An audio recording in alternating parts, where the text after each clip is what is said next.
Kasalanan ko to eh. Hindi sana kami na drugs ni na Lala at Lulu. Hindi sana atras si Mang Paul. Tapos hindi aalis yung mga BFFs ko. Mimiss ko talaga yung sina Lala at Lulu eh. Well, we can be BFFs. Di ba, Barbie? Oo naman. That is, if papayag ka. Siyempre. Oo naman. Kung nalaman lang sana natin kung paano kayo na-overdose, madedepensahan natin sa dolor na yun. Hindi sana umatras si Mang Paul, wala sana nga aalis. Sayang nga eh. Yung sinanay, si Aling tuloy-tuloy na lalo. Ayun, dapat si Mang Paul yung punong abala.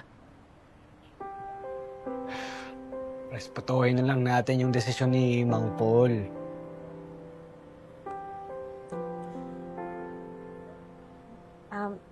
Kidlat.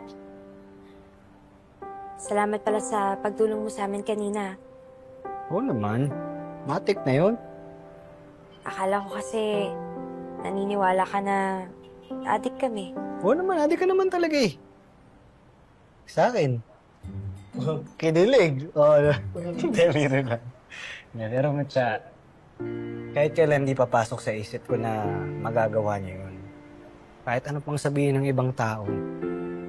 Nasa inyo yung tiwala ko eh. Gaya ng kung paano niyo kami pinagtiwalaan nung nasa juvie kami.